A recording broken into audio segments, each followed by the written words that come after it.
Assalamualaikum warahmatullahi wabarakatuh. Selamat pagi anak-anak. Kita belajar kimia ya hari ini. Materi pertama kita sampaikan hari ini. Namun sebelum kita mulai pelajaran kita hari ini, marilah kita awali dengan berdoa dulu agar membawa manfaat bagi kita semua.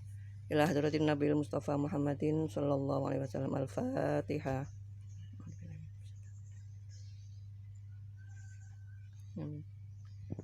Baiklah anak-anak, materi pertama kita hari ini adalah perubahan materi dan pemisahan campuran.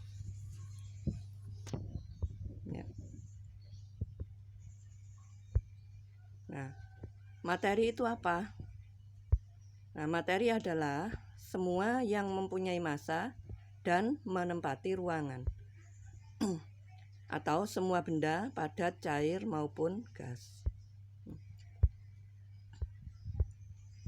Nah, contoh materi seperti yang ada di gambar itu di situ ada air, ada emas 24 karat, ada gula, garam dan sebagainya. Masih banyak contoh yang lain ya, semua benda yang ada di sekitar kita. Udara, tanah, batu, semua jenis logam dan sebagainya ya. Baik, kita lanjutkan. Nah, kimia itu apa? Nah, kimia adalah ilmu pengetahuan alam yang mempelajari tentang materi. Apa dari materi? Yaitu tentang sifat, struktur, komposisi, perubahan, dan energi yang menyertai perubahan materi. Ya, jadi itu adalah yang dipelajari dalam kimia. Kita lanjutkan anak-anak. Nah, sifat materi. Jadi yang dipelajari di kimia adalah sifat materi.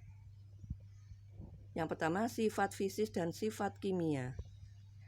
Contoh, kita ambil contoh dari unsur dari besi ya.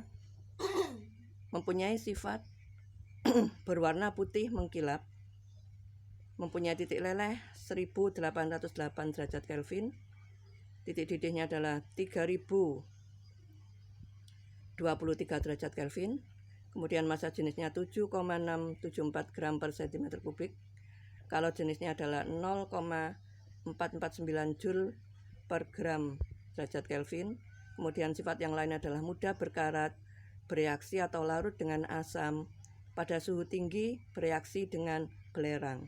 Nah, ini adalah sifat-sifat besi.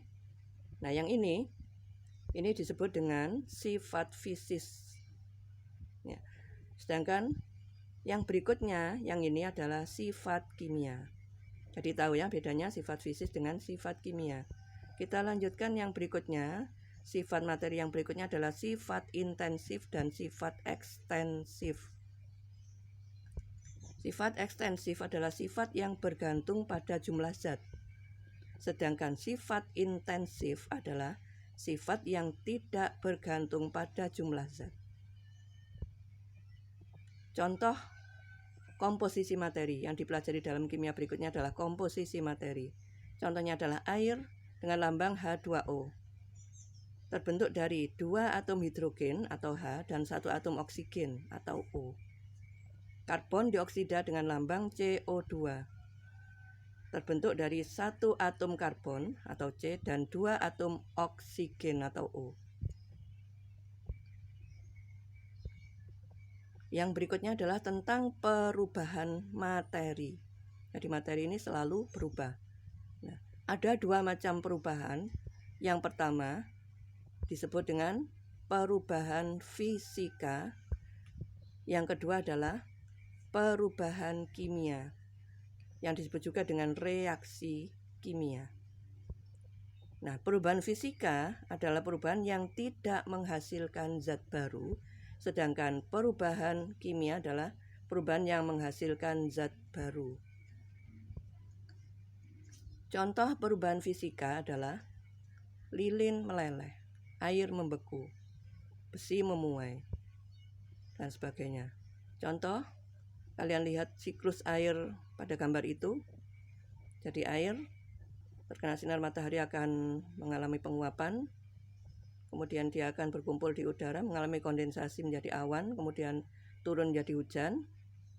Dari air hujan menguap lagi, kemudian di dataran yang lebih tinggi, maka air akan berubah menjadi salju. Nah, itu contoh di gambar itu adalah perubahan fisika. Contoh perubahan kimia, yaitu yang menghasilkan zat baru, contohnya adalah besi berkarat, kertas atau kayu dibakar, fotosintesis, pemanasan batu kapur, dan sebagainya.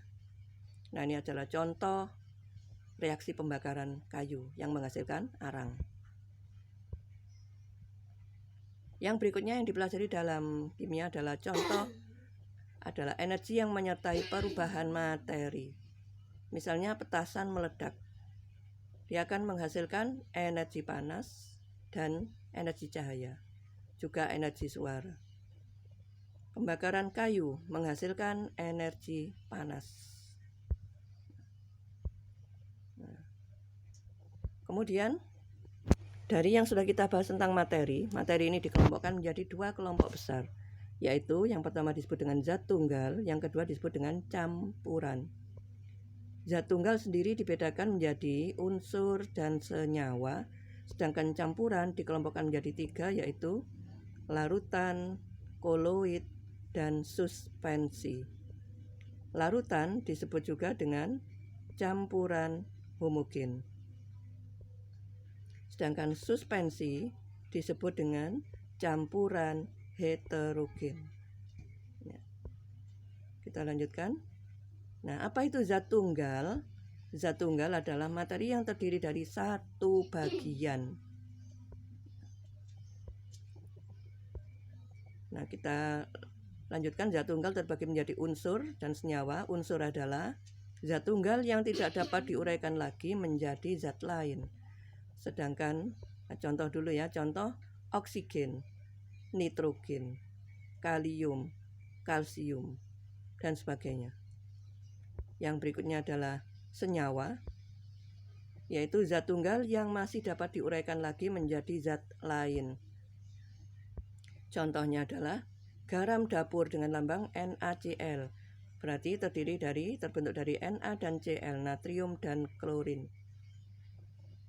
Yang berikutnya gula C6H12O6, berarti terbentuk dari C atau karbon, H atau hidrogen, dan O atau oksigen. Nah, ini contoh dari senyawa. Yang berikutnya campuran adalah materi yang terdiri dari lebih dari satu bagian. Jadi kalau zat tunggal satu bagian, kalau campuran lebih dari satu bagian. Contohnya ini, yang pertama adalah larutan gula, contoh dari larutan. Kemudian koloid, di situ contohnya adalah susu. Kemudian suspensi, contohnya di situ adalah campuran air dengan minyak. Yang berikutnya pemisahan campuran. Yang pertama adalah penyaringan atau filtrasi, yaitu untuk memisahkan zat padat pada campuran. Contohnya pada gambar itu ya, itu adalah proses penyaringan. Kemudian yang kedua adalah pengkristalan atau kristalisasi, ya, yaitu untuk memisahkan zat padat dari pelarutnya dengan cara menguapkan pelarutnya. Kemudian yang berikutnya adalah penyulingan atau destilasi, yaitu untuk memisahkan zat cair dari campurannya berdasarkan perbedaan titik-titik. Nah, itu contoh di situ adalah contoh dari penyulingan air. Jadi untuk memperoleh air murni.